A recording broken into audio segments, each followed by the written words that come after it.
Confucius institute কর্তৃক আয়োজিত সিনো Bangla day উপলক্ষে সুন্দর এই জব ফেয়ার এবং কালচারাল প্রোগ্রামে যারা উপস্থিত হয়েছেন সবাইকে মোবারকবাদ জানাচ্ছি।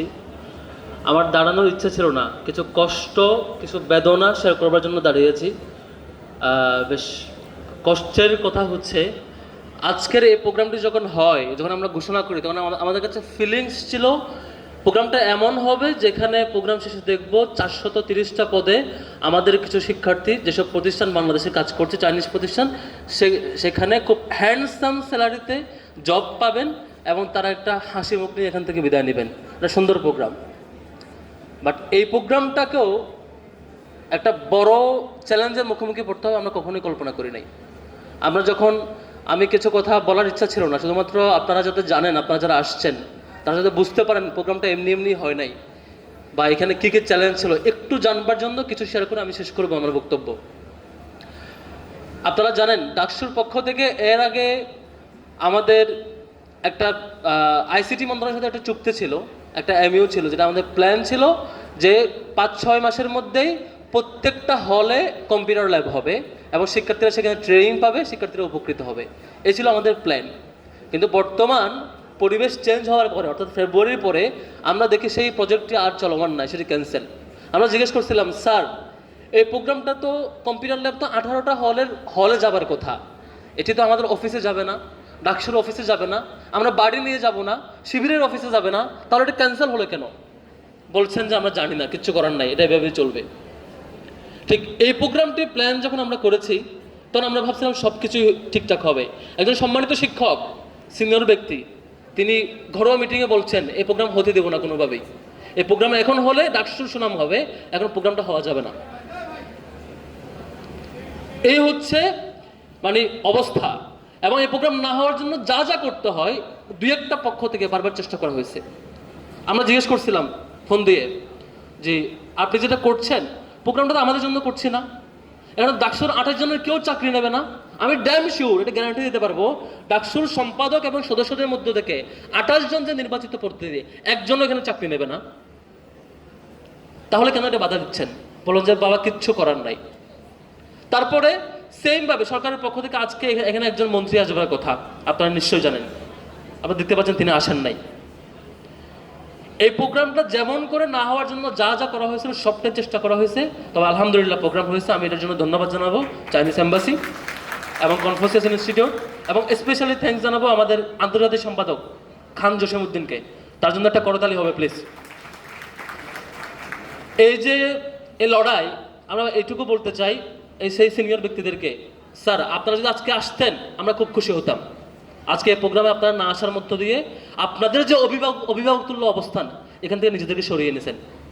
আমাদের কোনো আফসোস নাই। আপনারা যদি আসতেন, মাননীয় মন্ত্রী যারা যারা আসবার শুরুতে কথা দিয়েছেন তারা যদি আসতেন, বা শেষে যারা কনফার্ম করছেন তারাও যদি আসতেন, শিক্ষকদের মধ্যে যারা অভিভাবকতুল্য তারা যদি আসতেন, এটাকে ওন করতেন, বলতেন বাবারা আমার বিশ্ববিদ্যালয়ের শিক্ষার্থীরা আমরা 105 বছরে পারি নাই এট এ টাইম একই দিনে 430টা পদে চাকরি দেবার, এটা আয়োজন করছি, এটাকে আমরা ওন করছি, এটুকু যদি বলতেন আমরা আপনাকে রেসপেক্ট করতাম, হৃদয়ে ধারণ করতাম। আপনারা এটা করতে পারেন নাই, তাহলে আফসোস হয়, কষ্ট হয়। অভিভাবক তুল্য জায়গা থেকে নিজেকে সরিয়ে দলকানা রূপে কেমন করে নিয়ে যান আপনারা, এটা খুব কষ্ট হয়। আমরা এখনো অনুরোধ করব, এখনো ফিরবার পথ আছে। আল্লাহর হস্তে আগে যারা শিক্ষকরা যে পথে গিয়েছিলেন আপনারা কেউ সে পথে আর যায়েন না। এটা খুব কষ্ট হয়, খুব কষ্ট হয়। এই আয়োজনগুলো শিক্ষার্থীদের জন্য আমরা এটুকু বলতে পারি, গত 105 বছরের ইতিহাসে ঢাকা বিশ্ববিদ্যালয়ের কোনো সংগঠন তো দূরের কথা, কোনো প্রশাসনও একদিনে এই বিগার স্কেলে এক্সটেন্ডেড প্রোগ্রাম কখনো আয়োজন করে নাই। অথচ এই রিসোর্স বাংলাদেশে ছিল, ঢাকাতে ছিল, এখনও বহু রিসোর্স আমরা চেষ্টা করছি, আমাদের লড়াই চলমান থাকবে। আমি স্পেশালি থ্যাঙ্কস জানাবো এত জটিলতা সত্ত্বেও এই আয়োজনে যেসব কোম্পানি এসেছেন, চাইনিজ এন্টারপ্রাইজ যেসব কোম্পানি এখানে এসেছেন, যেসব সংগঠন এসেছেন, সবাইকে অন্তঃস্থল থেকে ধন্যবাদ জানাবো ডাকসুর পক্ষ থেকে। এবং আমার শিক্ষার্থী ভাই বোনেরা যারা আজকে সিভি নিয়ে এই জব ফেয়ার অংশগ্রহণ করতে আসছেন, প্রত্যেকের পক্ষ থেকে আপনাদেরকে ধন্যবাদ জানিয়ে বক্তব্য শেষ করছি। আসসালামু আলাইকুম ওয়া রাহমাতুল্লাহ। Thank you so much, Mr. S.M. Farhat, for his valuable speech. Now, finally, please welcome for final speech Mr. Abu Sadiq Qaem, Vice President, Dhaka University Central Student Union, Dakshu.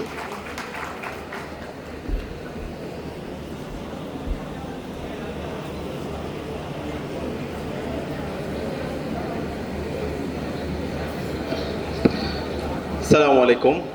সবাইকে শুভেচ্ছা জানাচ্ছি। Chinese embassy Bangladesh, Confucius institute Dhaka বিশ্ববিদ্যালয়, ঢাকা বিশ্ববিদ্যালয় কেন্দ্রীয় ছাত্র সংসদ ডাকসুর যৌথ উদ্যোগে আজকের Sino Bangla day 2026 Chinese job enterprise উপস্থিত, চাইনিজ এম্বাসি বাংলাদেশের বিভিন্ন পর্যায়ের দায়িত্বশীলবৃন্দ উপস্থিত, বিভিন্ন উদ্যোক্তাবৃন্দ উপস্থিত, সাংবাদিক বন্ধুগণ উপস্থিত, ডাকসুর জিএস, আন্তর্জাতিক সম্পাদক এবং বিভিন্ন পর্যায়ের নির্বাচিত প্রতিনিধিবৃন্দ এবং উপস্থিত শিক্ষার্থী ভাই এবং বোনেরা, সবাইকে সালাম জানাচ্ছি। আসসালামু আলাইকুম রহমতুল্লাহ। আমরা 15 মে ঢাকা বিশ্ববিদ্যালয় কেন্দ্রীয় ছাত্র সংসদ ডাকসুর 15 জন সদস্য চায়না সরকারের আমন্ত্রণে চায়না ভিজিট করতে গিয়েছিলাম এবং ওই সময়ে চীনের 3টা শহর আমাদেরকে ভিজিট করানো হয়েছিল। চীনের রাজধানী বেইজিং, বাণিজ্যিক রাজধানী সাংহাই এবং গুয়ানজু, এবং এই 3টি সিটিতে আমরা বিভিন্ন যে শিক্ষা প্রতিষ্ঠানগুলো আছে, চীনের বিখ্যাত যে বিশ্ববিদ্যালয়গুলো আছে, পেকিং ইউনিভার্সিটি, এরপর হচ্ছে বেংহাং ইউনিভার্সিটি, সিংহুয়া ইউনিভার্সিটি, সেগুলোতে ভিজিট করেছি। সেখানকার ছাত্র সংসদের সাথে বসেছি, ইউনিভার্সিটির সাথে বসেছি। এরপর সাংহাই যাওয়ার পরে সাংহাইয়ের মিউনিসিপ্যালিটির সাথে আমাদের বসার সুযোগ হয়েছে। ওখানকার থিঙ্ক ট্যাঙ্কের সাথে আমরা বসেছি এবং ওখানকার যে টেকনোলজিক্যাল কোম্পানিগুলো আছে সেগুলোর সাথে আমরা বসার চেষ্টা করেছি। তো আমাদের উদ্দেশ্য ছিল এই সফরের মাধ্যমে আমরা পিপল টু পিপল কানেক্ট হব, গভর্নমেন্ট টু গভর্নমেন্ট আমরা কানেক্ট করার চেষ্টা করব। একই সাথে ওখানকার যে ছাত্র সংসদগুলো আছে সেই ছাত্র সংসদের সাথে আমরা ঢাকা বিশ্ববিদ্যালয় কেন্দ্রীয় ছাত্র সংসদ ডাকসু কানেক্ট হয়ে আমাদের যে অপারিত সম্ভাবনাগুলো আছে সেগুলো তাদেরকে জানাবো, তারা আমাদের সাথে কীভাবে কাজ করতে পারে, আমরা কীভাবে তাদের সাথে একসাথে কোলাবোরেটলি কাজ করতে পারি, সেই বিষয়গুলো নিয়ে আমরা ফলপ্রসূ আলাপ করেছি। তো তারই অংশ হিসাবে আজকে আমাদের যে জব ফেয়ারটা হচ্ছে বাংলাদেশের ইতিহাসে একটা ঐতিহাসিক একটা জব ফেয়ার, যেটা আমরা চাইনিজ এম্বাসি, কনফুসিয়াস ইনস্টিটিউট এবং ডাকসুর যৌথ উদ্যোগে আয়োজন করেছি। এবং এই পুরো আয়োজন চমৎকারভাবে নামানোর ক্ষেত্রে আমাদেরকে যিনি নেতৃত্ব দিয়েছেন, আমাদের ডাকসুর আন্তর্জাতিক সম্পাদক খান জসিম, আমরা তার জন্য একটা জুড়ে করতাল দিতে পারি। এই খান জসিম জুলাই বিপ্লবে তার একটা চোখ হারিয়েছে এবং ডাকসু নির্বাচনের পর থেকে শিক্ষার্থীদেরকে বিভিন্নভাবে উপকার করার জন্য, তাদেরকে আন্তর্জাতিকভাবে বিভিন্ন যে ফেসিলিটিগুলো আছে সেগুলোর সাথে কানেক্ট করার জন্য সে কাজ করে যাচ্ছে। একই সাথে কনফুসিয়াস ইনস্টিটিউটের ডিরেক্টর এখানে আছে, শিক্ষকরা আছে, ছাত্ররা আছে, তারা সার্বিকভাবে এই পুরো আয়োজনটি সফল হওয়ার জন্য আমাদের সহায়তা করেছে। এবং এখানে বিভিন্ন এন্টারপ্রাইজের উদ্যোক্তারা এখানে আছেন, আপন enterprise, Bangladesh Chinese enterprises association, এর পাশাপাশি এখানে চাইনিজ এম্বাসির বিভিন্ন পর্যায়ে নেতৃবৃন্দ আছেন, দায়িত্বশীলবৃন্দ আছেন, তারা সার্বিকভাবে আমাদের এই ইভেন্টের আমলের ক্ষেত্রে সহায়তা করেছেন।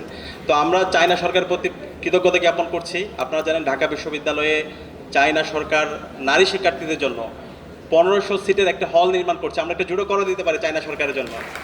তো নিঃসন্দেহে এটা একটা বড় একটা কাজ। এই বিশ্ববিদ্যালয় প্রতিষ্ঠার পর থেকে আমরা আবাসন সংকটের মধ্যে দিয়ে যেতে হচ্ছে। তো সেই আবাসন সংকট দূর করার জন্য, বিশেষ করে নারী শিক্ষার্থীদের আবাসন সংকট দূর করার জন্য চায়না সরকার যে হল নির্মাণের উদ্যোগ নিয়েছে, ইতিমধ্যে হলের জায়গা ফিক্সড হয়েছে।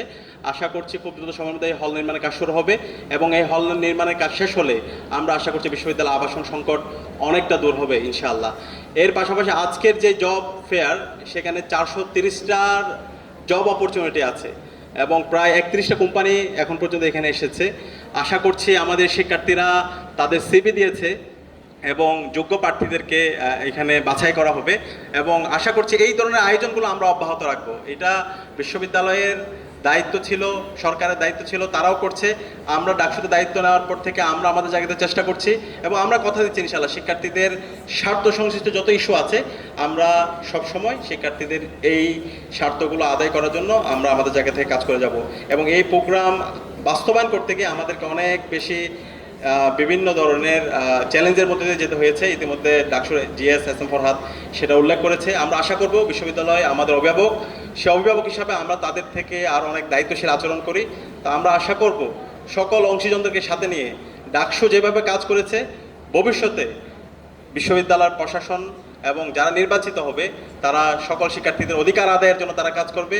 এবং আমরা ইনশাআল্লাহ গত 11 মাসে শিক্ষার্থীদের কাছে যে কমিটমেন্টগুলো দিয়েছিলাম ডাকসু নির্বাচনের সময়, আমরা চেষ্টা করেছি এত প্রতিকূলতার মধ্যেও প্রত্যেকটা ইস্তেহারগুলো অ্যাড্রেস করার জন্য, শিক্ষার্থীদের জন্য একটা নিরাপদ ক্যাম্পাস নির্মাণ করার জন্য, এবং আশা করছি সামনে ডাকসু নির্বাচন হবে, সেই নির্বাচনে নির্বাচিত প্রতিনিধিরা শিক্ষার্থীদের যে যৌক্তিক অধিকারগুলো আছে সেই অধিকারগুলো তারা আদায় করবে এবং ক্যাম্পাসের এই গণতান্ত্রিক ধারা অব্যাহত থাকবে। এবং একই সাথে আপনাদের জন্য আরেকটা ঘোষণা আমরা দিতে চাই, আমরা আজকে এখানে একটা এমওইউ হবে ওয়াইয়ের সাথে, আমাদের শিক্ষার্থীদেরকে এআই এর উপর কোর্স করা হবে বছর জুড়ে। তো আশা করছি শিক্ষার্থীরা এই কোর্সগুলো করবে এবং এই কোর্সগুলো করার মাধ্যমে তাদেরকে নিজেদেরকে প্রযুক্তিগত জায়গায় নিজেদের উৎকর্ষ করার মাধ্যমে তারা সারা দুনিয়াব্যাপী নেতৃত্ব দেওয়ার জন্য নিজেদেরকে উপযোগী করবে। তো আমি আবারও চাইনিজ এম্বাসি, কনফুসিয়াস ইনস্টিটিউট এবং ডাকসুর আন্তর্জাতিক সম্পাদক খান জসিম সহ ডাকসুর পুরো টিম এবং আজকের আমন্ত্রিত সকল অতিথিদেরকে আন্তরিকভাবে ধন্যবাদ জানিয়ে আমি আমার কথা এখানে শেষ করছি। আসসালামু আলাইকুম রহমতুল্লাহ।